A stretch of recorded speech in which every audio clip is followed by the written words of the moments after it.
Well, I think we'll begin. I'd like to first welcome everybody this evening to the Livestock County Fair Management Clinic. This is Joel DeRushi visiting with you right now. Hosting this in partnership with Lexi Hayes, who's our Youth Livestock Coordinator, as well as the State 4-H Office with Wade Weber and Anessa Jepson. And we'll be visiting with you throughout the evening on a variety of topics.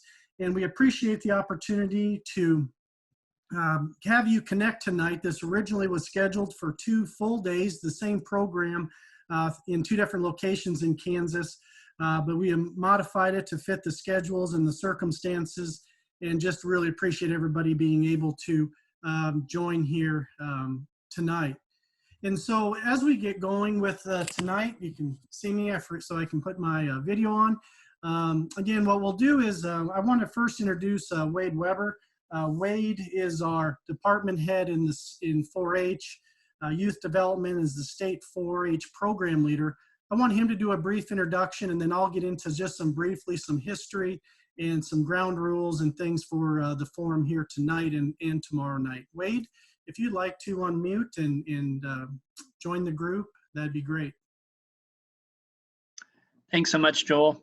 I appreciate the opportunity to dialogue with those of you on the call today. I know we have a cross-section of county and local fair board members, as well as KSRE professionals and volunteers. I just want to say on behalf of the youth development work through Extension, thank you so very much for your partnership in this great work, providing great contexts for young people to grow their own skills, to help them deal with adversity, challenges, opportunities to develop grit, that strong work ethic, to be rewarded for their good efforts, and at the same token, being placed in contexts where they realize that even with all that hard work, sometimes it doesn't bounce the way that you want it to on any given day, and helping develop those life skills in young people that ultimately are really what we're trying to help create in the 4-H Youth Development Program through Extension. So I just want to say on behalf of the organization and the university, thank you for your partnership. Thanks for taking time out of your night to learn, to advocate, and to continually ask the question, how can we keep doing this in such a way that helps young people grow, helps keep people continue to celebrate the great things of our community, and at the same token, continue to apply what we're learning to improve our processes. And so thank you just on behalf of the organization for being a part of the Extension mission to bring things of value into our local communities. And look forward to our discussion this evening and our dialogue together, and look forward to our time together. So with that, I'll give it back to Joel. Thank you. Thank you, Wade. And yeah, we look forward to these. We have been hosting these events since 2008, actually. This is actually the 7th time that this has been held in Kansas. We started this program, and we do it every other year, and we move the different locations around Kansas. So up to this year, this has been an in-person event. And really the ultimate goal of this is really information sharing. Every county is unique in terms of how they operate their fair. Certainly boards are unique in terms of the other things that they offer. Certainly the 4-H program is the centerpiece of that fair. And then fairs abide by the 4-H projects and the rules that 4-H brings. But obviously you as fair boards and those that work with as volunteers understand all the vast diversity of different activities, different events that each fair has that makes it their own. And so I guess really the ground rules is just a lot of general discussion and learning from each other because there is no right or wrong way that a lot of you operate fairs. But what we've come to find out over many times of holding this is that people often get surprised how other people do things at their fair that either they hadn't been exposed to or just didn't think that was possible, or just think they're plain goofy for doing something. So I think the value comes in is just hearing what other counties do, and then just seeing if there is pieces that may complement things that you do, and certainly just understanding that. So really what we want to do is to get a little flavor of the group. And so what I want to do is we first have just a couple poll questions for you to answer. And so on your screen, hopefully that you're seeing a poll that you can answer. You are, because I see the answers coming in. And this is really just to define what is your role at the county fair. So you can click whether you're an extension, a fair board member, a superintendent, volunteer. Also, have you attended these previously in any sort of form in the previous 12 years? And then what region are you representing? So those in the middle, what we have there is the administrative, kind of which group you're in. So if you're in the middle of the state and think you're central, I could appreciate that. You can choose which one you want to be part of. So I see a few more still coming in. And so before I stop it, so anybody who wants to finish that, yep, a few more have filled it out. So this will kind of help us do that. So I'm going to end this, and then I'm going to share the results. So hopefully now on your screen, you'll see we kind of have the combination of our extension professionals and seeing some of the names that were listed. Many of them were familiar. Then if we really combine the fair board members, species superintendents, and volunteers, that'll make up about half of our group, which is pretty typical of in the past. Have you previously attended? 35% have, or about 34 of you. 65 had not. So one would like to welcome everybody for joining, and glad this maybe provided an opportunity to be part of it where you have not been in the past. So that's really great to see. And then in terms of which region, really we're pretty well split, 20 to 30% across the state. So this is where the value comes, because a number of fairs in different locations oftentimes may do some different things a little bit more similar than others. And so again, that is great to see. So what we're going to do is we're going to next move into one session that honestly I think we've done every year that we have held this. And what we try and do here is share information from different counties in terms of how their board structure is set up. And so again, I'm going to do another poll here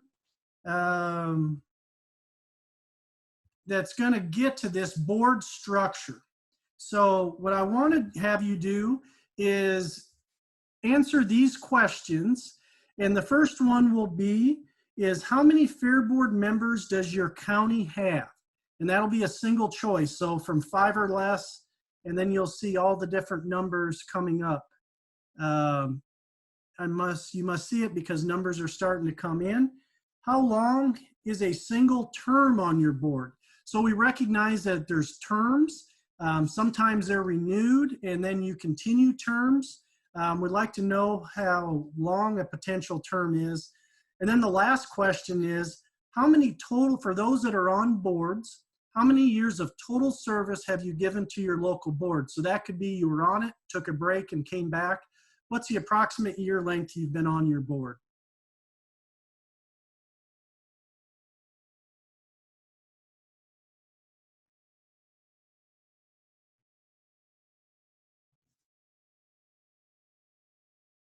Yeah, a couple last ones are coming in. Okay, yep, it's still moving. So, all right, I'm gonna end this poll and then I'll share it here. All right, I'll share the results. So hopefully you can, yeah, you're now viewing the results. I think this is awful fascinating. If you look at that first question, how many fair board members does your county have? There's about, if you look at it, should say both the percentage and the number that answered. So 5 or less was 3 counties that are on. 6 to 8 had 14 counties. 9 to 12, 17. 13 to 20 is 17. So kind of that sweet spot, somewhere 9 to 20 would be, you know, catch a big group of you. 20 to 30, there's 8 counties on. And there's over 30. And the reason we put that is I know there's at least one county out there when we've done this had over 30 board members to be part of the official board of their fair. So again, I think here's a good indication of a wide variety of board structure. And we'll get to some counties that are going to talk about that here in just right after we finish this poll. how long is a single term? So 3 or less, or 3 to 5, kind of take the majority.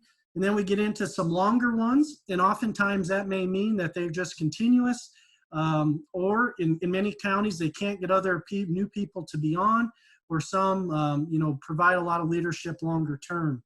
And so then the last one is how many total years of service. So on here, we have a large proportion that have just been on 3 years or less. And then we have the mixture from 4 to 6, and several as well that have been on the boards for 20 years plus. And again, I'd like to thank everybody for serving on boards. It's a valuable purpose for the counties and our youth. And again, I think we want to do this just to recognize how different so many counties are, not only how they're structured, but maybe how boards are as well. And we'll get into that on really the next session, that as we start to introduce some of the speakers. But one thing we want to do is this to be interactive as much as possible. So for this next session, where we're going to talk about county fair board and structure, we have 4 different counties that are going to talk. Each of them is going to have about 5 minutes or so to get through quite a bit of information, and we recognize that. It's not to rush them, but what our goal is to have plenty of discussion. So as counties that are not speaking, think of questions to ask. And in your options on the bottom of your screen, you should have a chat box. And in fact, there's already 6 in the chat box. I haven't been looking at that as I've been setting up, but we will be monitoring that for questions. And we will use that as our way to ask questions, and we can relay them to individual counties. If you have a specific example you would like to provide from your county that would add to this conversation, we highly encourage that.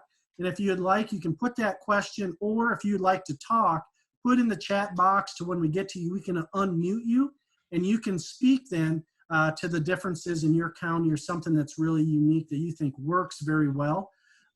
So again, that's kind of how we want to tackle this. And so really, without further ado, what we want to do now is move into the county fair board structure and management. So first up, we're going to have the group from Sedgwick County. Michelle and Shannon we're agents, and Shannon, I know, has moved into our 4-H office now, as well as Marty Johnson, who's a fair board member. What we're going to do is transition them to visit about really their board, their bylaws, donations, tax exempt status, superintendent selection, and really the overall extension of fair board relationships. So with that, Lexi, I think you're going to help move up on their presentation.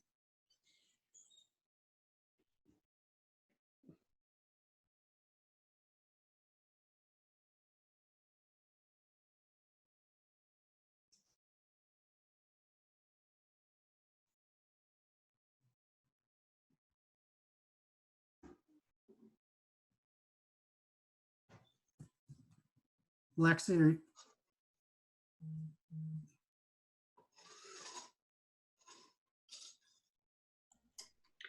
yeah, Joel, they just planned to speak about it. They weren't going to share any slides. They were just going to cover what they do in their county. All right, excellent.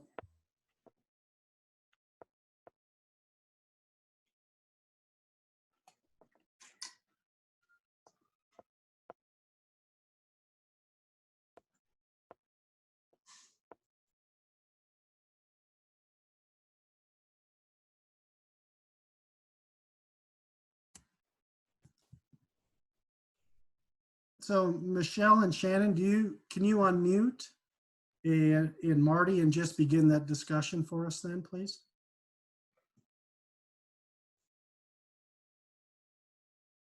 Can you hear me okay? Yep, we got you, Marty. Yay. Hey. Well, I can talk a little bit about our structure of our board if you'd like. Yeah, that'd be great. We're one of the larger fairs, or one of the larger counties. And once you end up on the fair board, you're there till you find a reason to quit. And the unwritten rule is that if you quit, you have to find your replacement. So that's just kind of the way it works. I got recruited by a cousin 32 years ago, and I'm still there. And my daughter is joining me on the fair board now. So I got my replacement lined up, but I'm not ready to quit. We are a nonprofit corporation. We are not a 501c3. That does cause some consternation sometimes when we have donations, because we're not something that you can write off on your taxes, although that's becoming less and less of a thing tax-wise. We do pay sales tax, but we're not engaged in filing tax returns every year and all of that good jazz. We view our partnership with the 4-H organization as being integral to our fair. The 4-H show was an independent show for many, many years, and joined with the county fair in the early 1990s. And since then, we've just had this amazingly wonderful relationship with the 4-H groups. Without them, we really wouldn't have much of a fair, to be real honest with you. They're a huge draw and a huge integral part of what we offer to the community when they, want to come out and go to the fair. We're pat the bunny and see the big pig and all of that jazz. And that's really one of the really cool things that the 4-H brings to us. We have a number of 4-H parents on our board as directors and as chair people. And then we also always want to have 4-H professionals at our board meetings to give us input and kind of guide us through the process of what they need and when they need it and what works best for everybody concerned. I believe it's a good working relationship. We are always looking for ways to partner. We've had a really splendid relationship with some of the local businesses that have made enhancements to the fairgrounds that benefit the 4-H kids, given them opportunities to do fundraising and be involved in the community on kind of an extended basis over the years. And we view that as being a solid accomplishment for our fair and our fair board.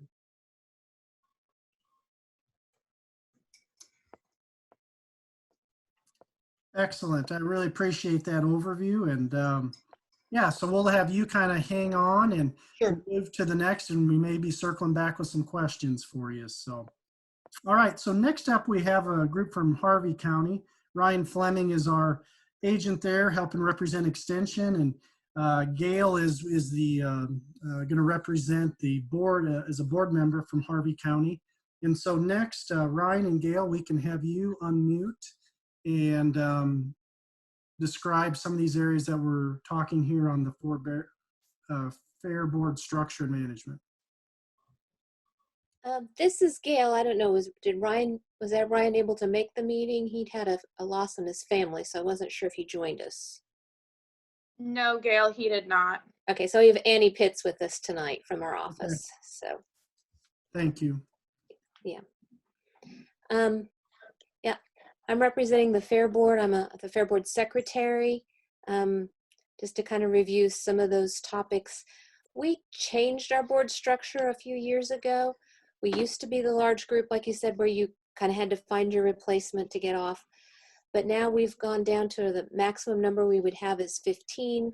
We're sitting right now at 11, I believe. We have a couple spots to fill. But we just try and recruit. We get name suggestions that are brought up at our board. Then we decide if they meet the requirements our board would want, and then we offer the position for those people to join our board. They're 3-year terms.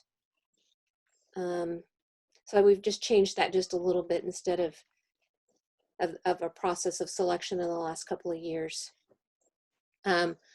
We are right now, we kind of reorganized as well. So we are a Kansas tax exempt organization. We are not a 501c3.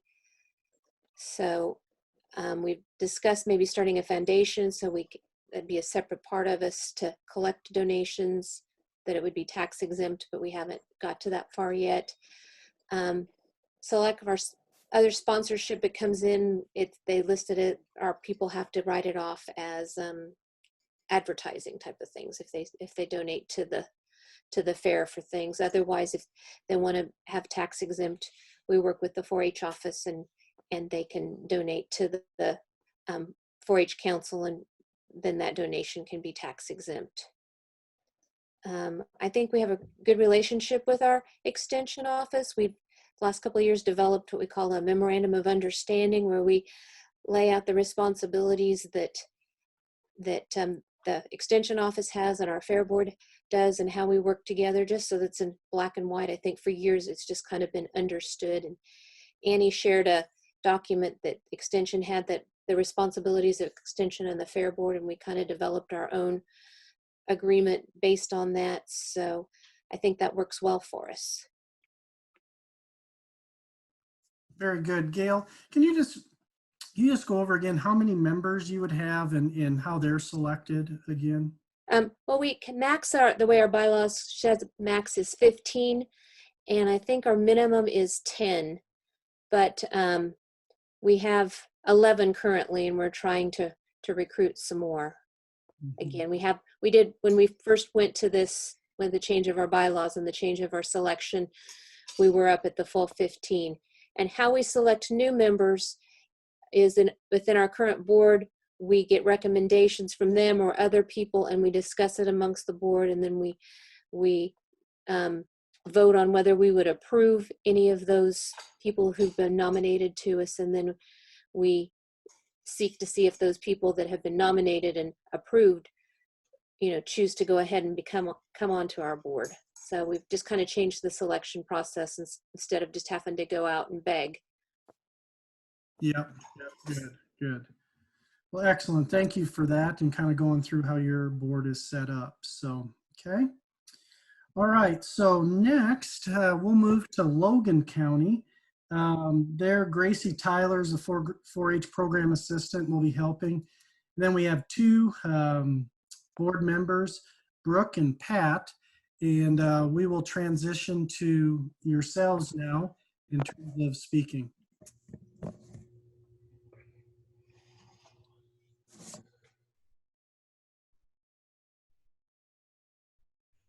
Who's gonna go first? It looks like yourself. Can you hear me? Pat, go ahead. Yeah, Pat. My name's Pat Gladden, and I'm just one of the members for Logan County Fair Board. I've been on the board for, I think, about 4 years. I'm not sure. I got on the board when my kids were in 4-H, and I just wanted to help be more involved with the things during the fair, and there was a big need. Then our board was down quite a bit. In our bylaws, we have 12 members, I believe, is where we cap at, and I think we have 12 currently on the board. We just go by recommendations of our fair board members when we have people that want to be involved. We've done really good right now getting a full board. We've struggled for a few years getting enough people that want to help. But I think we're sitting really good right now. We've got some new people and some people that have experience, so it's a good mix to get everything accomplished. I don't remember what else I'm supposed to talk about. Sure. How about superintendent selection of different of the livestock? Grace can do that. Okay. Did you want to talk on of any other things on the bylaw, like terms? We do, in our bylaws, it states that we have terms for the board, but we need people on the board more than we need their term to be up. So we've never really followed that.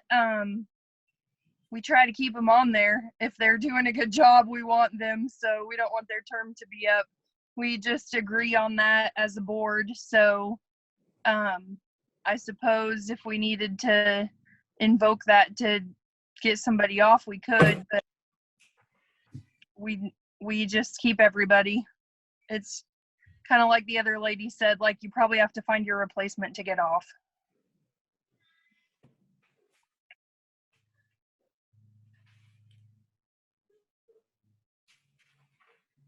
So this is Brooke. As far as our tax exemption status goes, we are just Kansas tax exempt. We are not 501c3 either.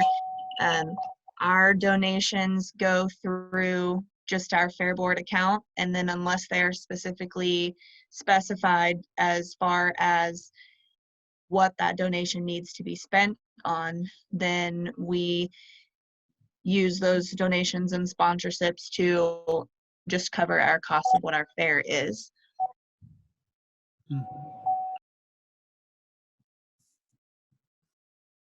As far as superintendent selection, this is Gracie. I'm the program assistant. Our office usually takes care of that each year. Our superintendents don't actually usually serve a full year of leading any type of project meetings or anything. They usually are just kind of the judges, assistants, or helping set up or tear down in that certain area of the fair. And usually it's lots of 4-H parents, and we have junior superintendents also, which are usually 4-H kids that just volunteer to help out with that.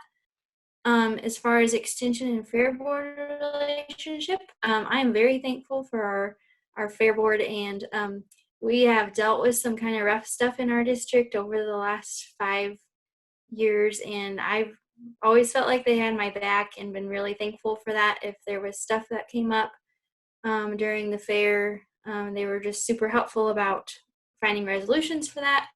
I feel like our communication is pretty great. They're open with me, and I feel like I can ask them questions or whatever I need to. So I'm very thankful for that.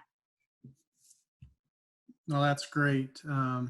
Anything else? I think you guys have went through a number of things, so maybe we'll circle back and on some questions. I know there's been some questions coming in the chat boxes that we'll kind of maybe go through all of you and ask to clarify how you handle certain things as well. So very good. Okay. So next we'll move to our group from Rush County. Jared Peterselli is our 4-H our agent there that's helping, and as well as have Mark Goodhart and Tom Cleaner that are board members that are going to be with us. So we can turn it over to your group to start visiting.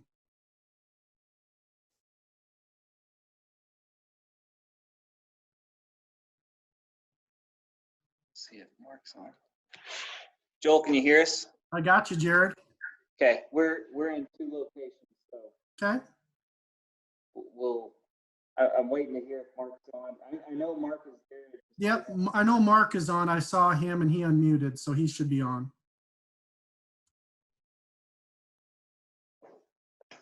Mark, can you hear us?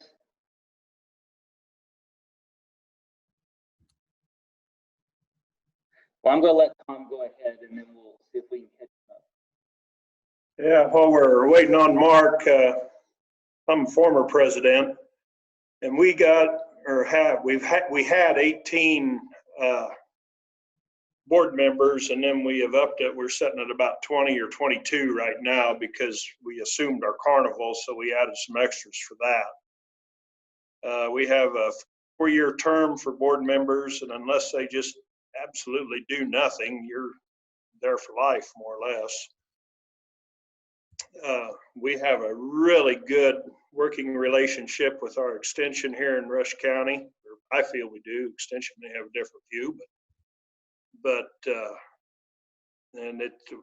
one person mentioned a memorandum of understanding. We don't have anything like that, but we're fairly loose knit group, and if somebody needs something, all they have to do is ask, and both sides work to get to the same goal. So.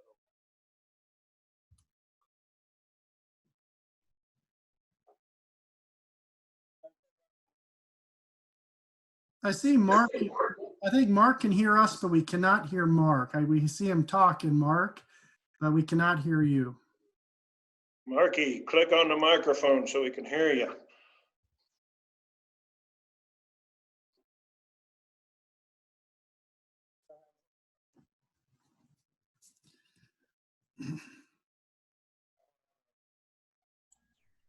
Mark, I've unmuted you manually, so you should be good to go.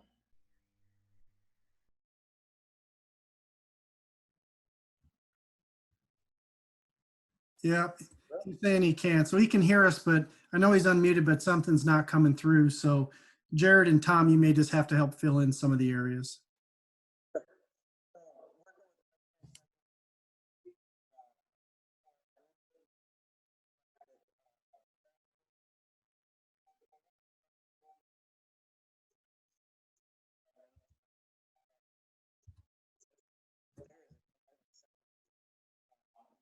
Tom and Jared, do you have other things you wanted to add in?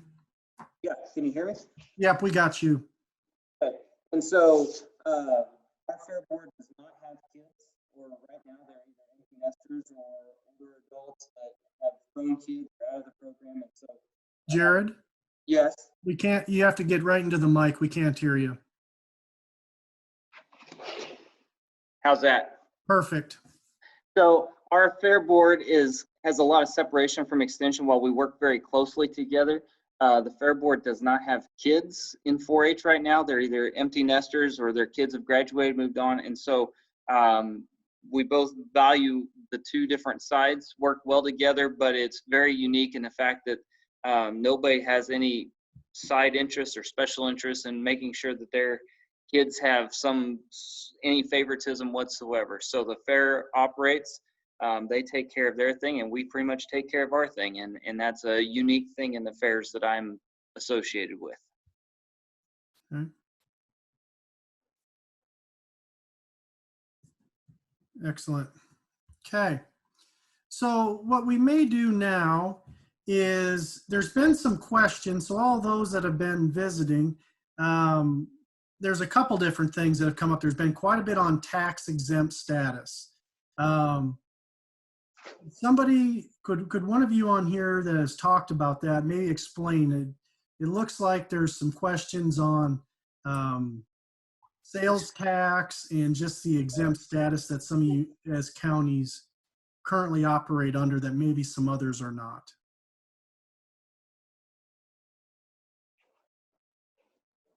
There was a question about how to obtain be a tax exempt corporation, and you handled that through the Secretary of State's office in Topeka. It doesn't get you out of paying sales tax. You still have to pay sales tax on sales at the fairgrounds, but you don't have to have a charitable intent. You don't have to involve the IRS directly in that status. And it's not something that's difficult to maintain. You've got a tax ID number that you operate under, so you can purchase services and supplies without paying sales tax direct at purchase. But it's a state of Kansas Secretary of State's thing. Okay.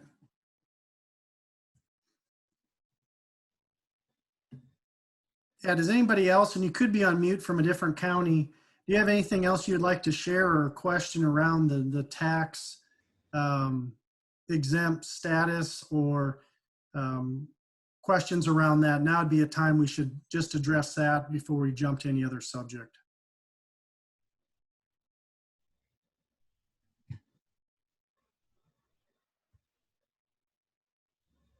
Can you hear me? This is Mary Reed Spencer. Yes, we got you, Mary. Thank you. You know, I'm Wabunsee County, and we do pay sales tax as required, and we also file income tax as required, along with an annual report.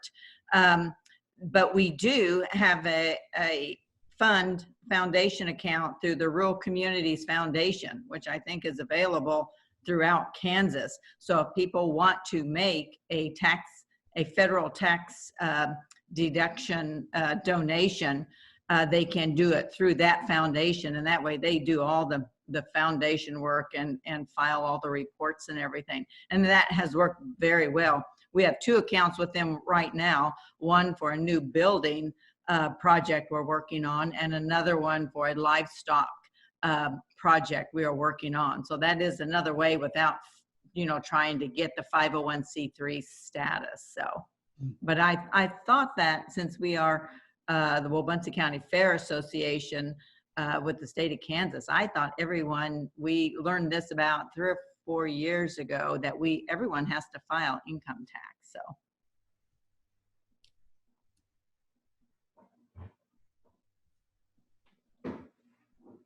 So there was a question about, Ann Lampy asked earlier on in one of the first ones, so I did a quick poll. So does your county have to approve the 4 fair board members? And you can tell by my quick typing, I'm not good at it by the way the question is written. So the question really is does your county commissioners have to approve your fair board?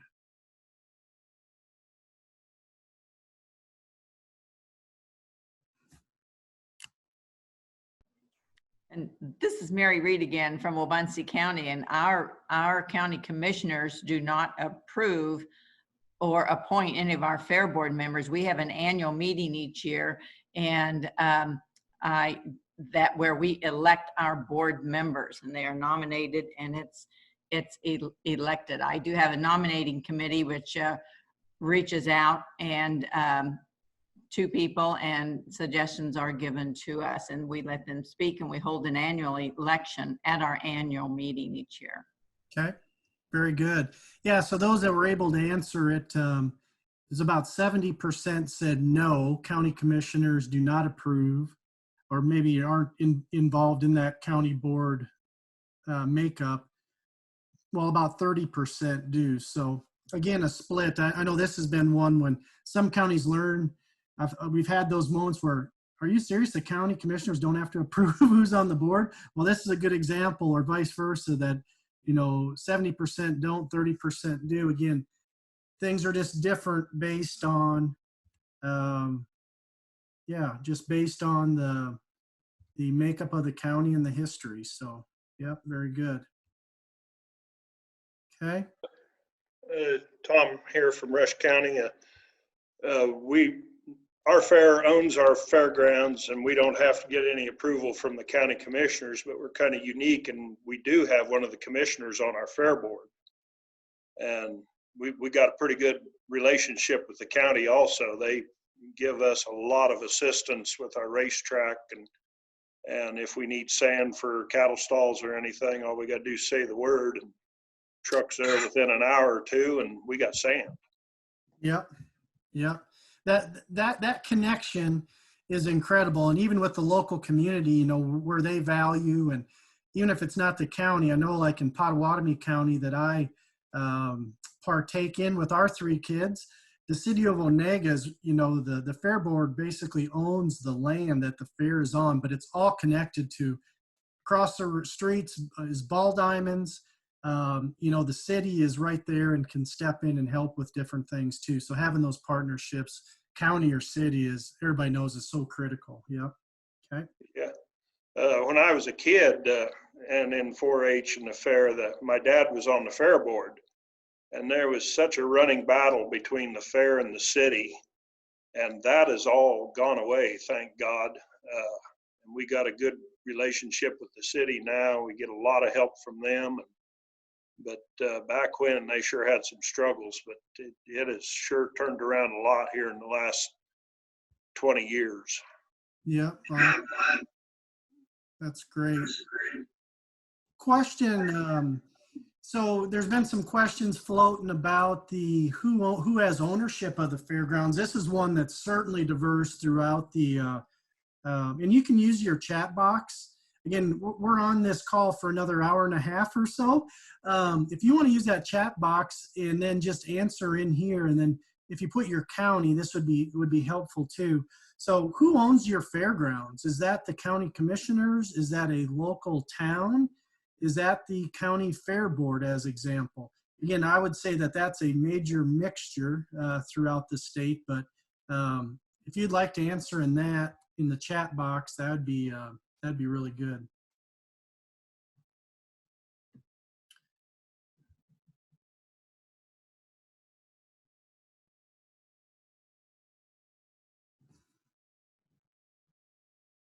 Yeah, I'm just kind of watching some of them come in, because that's, city, counties, Jackson County Fair Board, Harvey County Fair Association.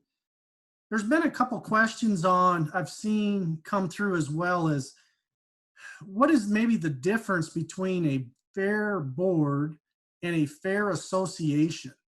I'll be honest, I'm not sure I've really had that question, or is it the same thing?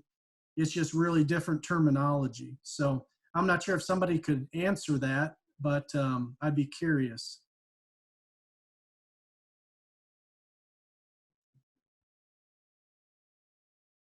This is Marty in Central County. The Fair Association is the organization. It's the corporation that operates and owns the entity that owns the property. The Fair Board is the controlling interest in that organization. And that's part of the structure that you file when you file at the Secretary of State's office. Okay. All It'd right. be like having a board of directors for a corporation. Okay. Excellent. Okay. Any other questions that we should address? We got a few minutes left in this topic. I'm sure we have missed some. I appreciate everybody using the chat. We're really, that's been very helpful, I know, for me and hopefully for you to see the differences between, because I think that's a good example of the differences we have between our counties. Any other questions of things that have come up or something really unique in your county board structure that you would like to propose? And if you'd like to, again, you can just unmute yourself and join the group and talk about it.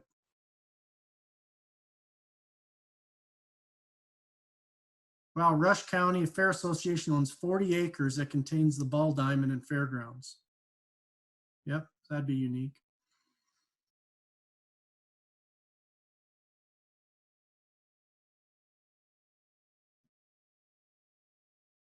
One question we did not ask that sometimes that we would address at these is, what level of funding does the county commissioners or the county provide to the fair itself? And again, this would be a mixed bag from, you know, and so what I'm not talking about maintenance of facilities here, because we know that that certainly can add up as well. So I don't want to minimize that because that is significant. But in terms of just true cash dollars to help operate the fair, I know it varies. I think I've seen values from under 10,000 to a lot, depending on the county.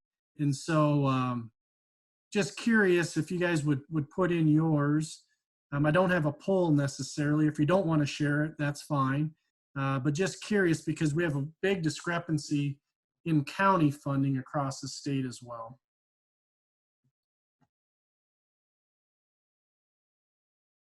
The Rush is about 10,000 plus the manpower and some equipment. 5,000 at Cowley. Okay, Morton County is funded by the county. There's a 1323. Commit at, yeah. Looks like Leavenworth gives 68,000. Wilson County's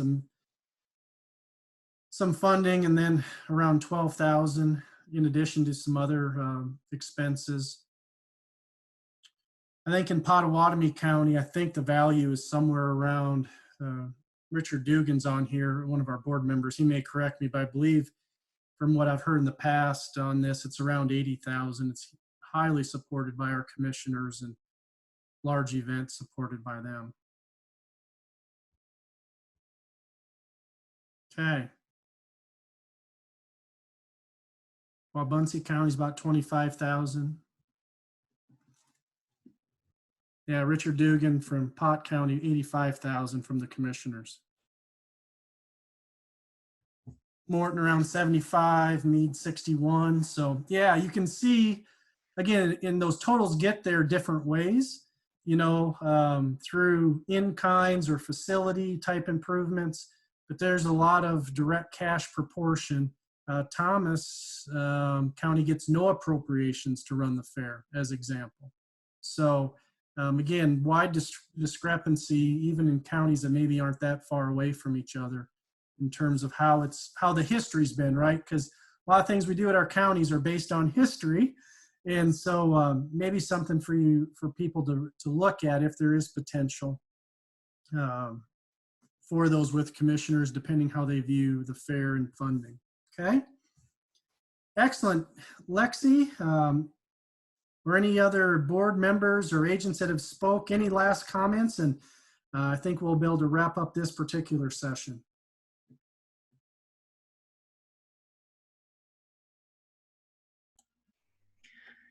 I think we've addressed most of them.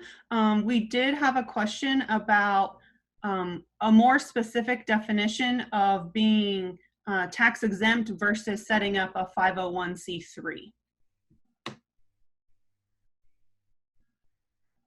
So Marty, is that something that you could take on? Yeah, the 501c3 is a federal designation, and you have to have a demonstrated charitable intent. You have to be a charity. And at least our council, our attorney council, you know, we engage in a fair amount of for-profit activity. I mean, we're not in and of ourselves a charity. We don't have a charitable mission as a board. We have a business interest in running the fair and the fairgrounds and conducting that. 4-H is more of the charity aspect of it. A 501c3 filing with the IRS is kind of long and complicated and takes quite a bit of effort. As opposed to being a Kansas nonprofit corporation, that's more or less a filing. It allows you to forego a lot of, you know, you're not in it. Nobody's directly profiting. Our profits all stay within the association. It's all got to be used for the fair and the fair board. No one can directly benefit from the business activity, but it gets you out of a lot of the other aspects. You can have retained earnings year to year. And so if you're trying to build a building or retire debt or whatever, you can carry over the earnings without having to, you know, jump through a lot of hoops with the IRS. So that's just a state filing that you go to the Secretary of State's office to do. Okay. I would say too, is as you have questions that you would like to address that have come up with specific counties or any of the individual speakers or other people that have put something on the chat. Again, the history of this is there's a lot of information sharing. People want to learn from each other. So please, if somebody in a certain county or something that came in the chat or whatnot, let us know and we can get you in touch. If you don't have the contacts for those particular counties, we can get you in touch with the agent that could maybe filter to a board member. That's what we want to try and get out of this, and really appreciate all 4 counties for sharing and all those comments in the chat box. It's been really good to be able to discuss all these. So with that, we got to move.